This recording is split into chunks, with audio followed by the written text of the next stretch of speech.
Hello प्यारे बच्चों। मैं केंद्रीय विद्यालय क्रमांक 1 बनबसा छावनी से प्रशांत। कक्षा 10th के आपके वर्ग में मुझे ही हिंदी पढ़ाने को कहा गया है, इसलिए मैं आपके समक्ष आज हाजिर हूँ। देखिए, इस समय पूरे विश्व में एक संकट काल चल रहा है। कोरोना को लेकर के जो है एक सतर्कता बरती जा रही है, जिसके लिए हम लोग अपने अपने घरों में कैद हैं। हमारी शिक्षा व्यवस्था चलती रहे, हमारा पठन पाठन होता रहे, इसके लिए केंद्रीय विद्यालय के निर्देश पर आप लोगों से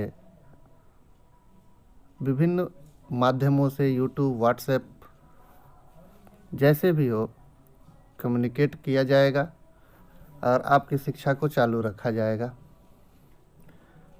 देखिए, मैंने व्हाट्सएप ग्रुप बनवा दिया है और आज कुछ एक वीडियो के ज़रिए मैं बात करना चाहता हूँ। फिर किसी दिन लाइव भी आऊँगा। विभिन्न समयों में जेपीजी भेजा जाएगा आपको। कुल मिला के हमें अपनी शिक्षा जो है चालू रखनी है, पठन पाठन जो है चालू रखना है।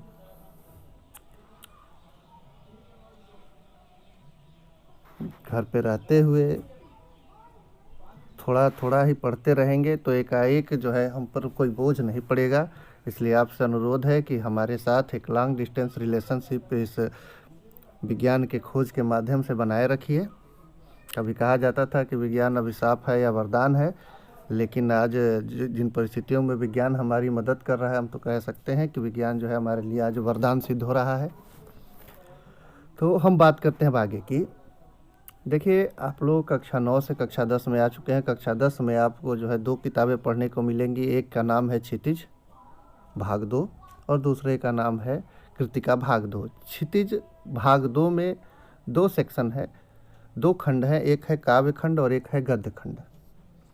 काव्य खंड थोड़ा सा कठिन होता है। अभी तक जो मैंने पढ़ाया है उससे मैंने समझा है कि छात्रों के सामने जो है काव्य खंड में समस्याएं आती हैं, कविताएं समझ में नहीं आती हैं, उनका भावार्थ समझ में नहीं आता है, उनसे संबंधित प्रश्न छात्र नहीं कर पाते हैं। इसलिए हम जो है काव्य खंड से ही शुरू करेंगे। काव्य खंड में जो है हमारे सबसे पहले कवि सूरदास आते हैं। सूरदास वात्सल्य और प्रेम में भी खास तौर से विरह संबंधी प्रेम के जो है महत्वपूर्ण हस्ताक्षर कहे जाते हैं। भक्ति काल के कवि हैं। भक्ति काल आपको पता ही है, 2 भागों में बटा हुआ था, सगुण भक्ति काव्य धारा और निर्गुण भक्ति काव्य धारा। सगुण भक्ति काव्य धारा के कृष्ण मार्गी भक्ति काव्य धारा में जो है सूरदास पहले स्थान पर आते हैं। यहाँ पे जो पद आपको दिए गए हैं, यह जो है भ्रमर गीत सार से आए हैं। भ्रमर गीत पे हम बात करने से पहले थोड़ा सूरदास के बारे में जान लेते हैं। तो देखिए, मोटी मोटी जानकारी है सूरदास के बारे में। जन्म इनका 1478 में हुआ, मथुरा के निकट रुनकता या रेणुका में। वल्लभाचार्य के शिष्य थे। एक दूसरी मान्यता जो है कहती है कि दिल्ली के पास सिही नामक स्थान पे ये पैदा हुए थे। मथुरा और वृंदावन के आसपास रहते थे और 1583 में पारसौली में इनका निधन हो गया। हाँ, ये जानने लायक चीज़ है कि इनके 3 ग्रंथ हैं, सूरसागर, साहित्य लहरी और सूर सरावली।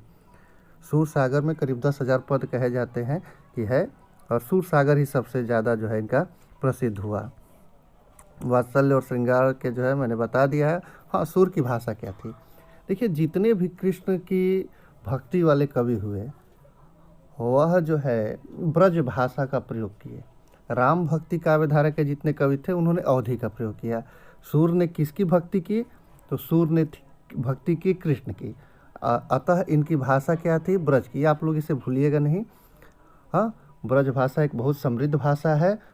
ब्रजपुली के नाम से बंगाल में भी बोली जाती है और बहुत अच्छा इसमें साहित्य लिखा गया है। तो सूरदास ने जो है सूरसागर में ब्रज भाषा का प्रयोग किया, इतना हमको जानना है। ठीक है, अब आइए हम बात करते हैं भ्रमर गीत सार की। भ्रमर गीत सार क्या था? यह भ्रमर गीत प्रसंग कहाँ से आया? आप लोग जानते हैं कि श्री कृष्ण अक्रूर के साथ कंस के निमंत्रण पर मथुरा गए। वहाँ उन्होंने कंस को मारा, अपने पिता और माता को जेल से निकाला। वहीं पर वह रहने लगे। बीच में कुब्जा नाम की एक दासी जो है उसके प्रेम में भी पड़े।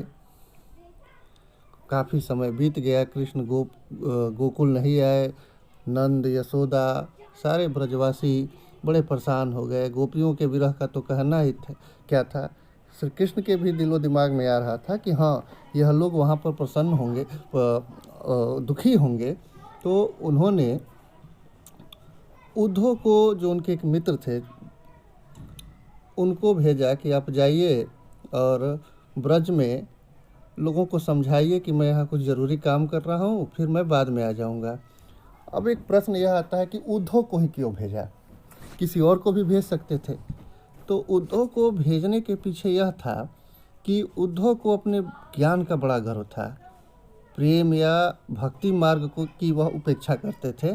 कहते थे कि ज्ञान सब कुछ है, प्रेम या भक्ति ये सब जो है चोंचले हैं, इनसे कुछ नहीं होता है। तो उनके ज्ञान के घमंड को तोड़ने के लिए भी जो है श्री कृष्ण ने उद्धव को गोपियों के सामने भेजा। उद्धव गए, वहाँ पर जाके वह गोपियों को जो है संदेश देने लगे, समझाने लगे कि यह सब जो है प्रेम और भक्ति की यह सब चीज़ें छोड़ो और थोड़ा ज्ञानी बनो, समझदार बनो, दुनियादारी को जानो। ये सब चीज़ें आत्मा, परमात्मा और ये सब तमाम चीज़ें वह समझाने लगे। गोपियाँ बहुत देर तक सुनती रहीं। वो कुछ बोल नहीं रही थी कि हाँ ये कृष्ण के मित्र हैं, दुखी थी ही, बोल ही नहीं रही थी कि भैया बोलते रहो। फिर कहीं से एक भौरा उड़ते हुए आ गया। अब एक चीज़ और जान जाइए कि उद्धव थोड़े से सांवले रंग के थे, ठीक, भौरा भी काला था। अब जो है गोपियों को बोलने के लिए एक टारगेट मिल गया, एक लक्ष्य मिल गया। उसके बाद गोपियों ने भौरे को उलाहना देते हुए जो कुछ भी कहा, एक तरह से वह उद्धव को ही कहना चाहती थी, लेकिन मान मर्यादा सम्मान के कारण देखिए पूरे सूरदास ने कहीं भी जो है प्रेम का मान रखा है। मर्यादित प्रेम कहा जाता है कि जो सूर ने प्रेम का वर्णन किया है वो मर्यादित प्रेम रहा है। गोपियाँ खूब परेशान थीं, लेकिन कभी भी ऐसा नहीं हुआ कि गोपियाँ जो है उठ के खुद ही जो है चली गई हो कृष्ण के पास मथुरा। ज़्यादा दूर नहीं था गोकुल से, लेकिन गोपियाँ नहीं जाती हैं मथुरा, वह इंतज़ार करती हैं कि कृष्ण आएंगे। यहाँ भी वही मर्यादा थी कि वह उद्धव को कुछ बोलना नहीं चाहती थी। तो उन्होंने उस भौरे को लक्ष्य करके तमाम खरी खोटी जो है उद्धव को सुनाई। जैसे आप किसी अन्य को लक्ष्य करते हैं लेकिन किसी अन्य से कोई बात कहते हैं, इसे वक्रोक्ति कहा जाता है। वक्र उक्ति, घुमा फिरा के जब कोई बात कही जाती है तो उसे वक्रोक्ति कहा जाता है। तो वक्रोक्ति का जो है बहुत सुंदर प्रयोग हमको भ्रमर गीत सार में मिलता है। ठीक है, तो आइए अब हम लोग जो है पहले पद के तरफ चलते हैं। पहला पद देखते हैं क्या है। पहले पद का एक बार हम वाचन करते हैं। उद्धव तुम हो अति बड़भागी, अपरस रहत स्नेह तगाते, नाहिन मन अनुरागी। पुरैन पात रहत जल भीतर, तारस देह न दागी। ज्यों जलमाह तेल की गागरी, बूंद न ताको लागी। प्रीति नदी में पाँव न बोर्यो, दृष्टि न रूप परागी। सूरदास अबला हम भोरी, गुर चाट्यों ज्यो पागी। देखिए अब उद्धव को संबोधित करते हुए गोपियाँ कह रही हैं कि उद्धव तुम हो अति बड़भागी। हे उद्धव तुम हो, अति मतलब बहुत ज़्यादा, बड़भागी बड़े भाग्य वाले। हे उद्धव तुम बहुत बड़े भाग्य वाले हो। अपरस रहत स्नेह तगाते, कि तुम कृष्ण के सखा हो, हमेशा उनके साथ रहते हो। अपरस रहत स्नेह तगाते, अपरस मतलब अछूते रहे, स्नेह तगाते प्रेम के बंधन से, कि तुम कृष्ण के साथ हमेशा रहते हो, उनके सखा हो। लेकिन तुम बड़े भाग्यशाली हो कि तुम उस प्रेम के धागे से अछूते रहे। नाहिन मन अनुरागी, और तुम्हारे मन में कोई अनुराग या प्रेम भी पैदा नहीं हुआ। इसलिए हे उद्धव, तुम बड़े भाग्यशाली हो कि इतने दिन हमेशा कृष्ण के साथ रहते हो, उनके सखा हो, लेकिन फिर भी तुम्हारे मन में कृष्ण के प्रति प्रेम नहीं पैदा हुआ या भक्ति नहीं पैदा हुई। तुम उस प्रेम के धागे से अछूते रहे हो। अब आगे क्या कहती हैं, पुरैन पात रहत जल भीतर, तारस देह न दागी। यह तो ऐसा ही है जैसे पुरैनी पात रहत जल भीतर। जैसे पुरैनी का मतलब होता है कमल। देखिए जो है भोजपुरी भाषा या ब्रज भाषा में पुरैन बोला जाता है कमल को। तो कहती हैं, जैसे कमल का आपने देखा होगा कि कमल के पत्ते के ऊपर पानी नहीं टिकता है, तो वही कहते हैं कि पुरैन पात रहत जल भीतर। यह तो बिल्कुल ऐसा है जैसे कि कमल का पत्ता जल के भीतर ही रहता है, लेकिन तारस देह न दागी, लेकिन उसके ऊपर पानी की एक भी बूंद नहीं टिक पाती, नहीं रह पाती। वैसे ही तुम हो, हमेशा श्री कृष्ण के साथ रहते हो, लेकिन फिर भी उनके प्रेम में, उनकी भक्ति में जो है तुम नहीं पड़े। ज्यों जलमाह तेल की गागरी, बूंद न ताको लागी। फिर एक और उदाहरण देती हैं, ज्यों जलमाह तेल की गागरी। देखिए ज्यों जानो, मनु, मानो, ये सब उत्प्रेक्षा अलंकार है। अगर आपसे पूछा जाए कि इस तीसरी पंक्ति में कौन सा अलंकार है, तो आप बताएंगे उत्प्रेक्षा अलंकार है। ज्यों जलमा तेल की गागरी, जैसे कि जल में अगर तेल लगी हुई कोई गागरी मतलब होता है घड़ा। पानी में तेल लगा हुआ कोई घड़ा अगर डुबाया जाए तो उसके ऊपर एक भी बूंद नहीं ठहरता है। प्रीत नदी में पाँव न बोरियो, दृष्टि न रूप परागी। प्रीत नदी, प्रेम जो है, कृष्ण जो है प्रेम स्वरूप हैं, तो उनको जो है प्रीत नदी बोल रही हैं गोपियाँ। ठीक है, कह रही हैं कि तुमने प्रेम नदी में जो है अपना पाँव नहीं डाला, प्रेम कृष्ण की भक्ति में जो है तुम सरोबार नहीं हुए, तुम्हारे जो है हृदय में प्रेम भी उत्पन्न नहीं हुआ। दृष्टि न रूप परागी, न रूप का जो है तुमने दृष्टि से, अपने आँखों से जो है उस रूप का पान भी नहीं किया।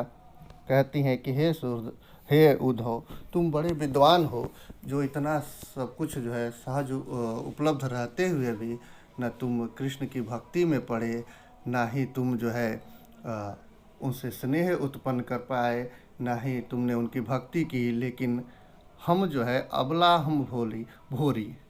हे उद्धव, हम अबला हैं, हम भोरी। भोरी है यहाँ पर देखिए भोली का तद्भव रूप है कि हे उद्धव, हम अबला हैं, हम भोली हैं। हम तो कृष्ण के साथ वैसे ही चिपटी हुई हैं जैसे गुड़ के साथ चींटियाँ चिपट जाती हैं। हम, हे उद्धव, हम गोपियाँ अबला हैं, हाँ, कमज़ोर हैं, हम भोली हैं, हमारे पास तुम्हारे इतना ज्ञान नहीं है, हम मजबूत नहीं हैं तुम्हारे इतना इच्छा शक्ति से। इसलिए हम तो कृष्ण के पीछे वैसे ही पड़ी हुई हैं जैसे कि चींटियाँ जो है गुड़ के पीछे पड़ी हुई होती हैं।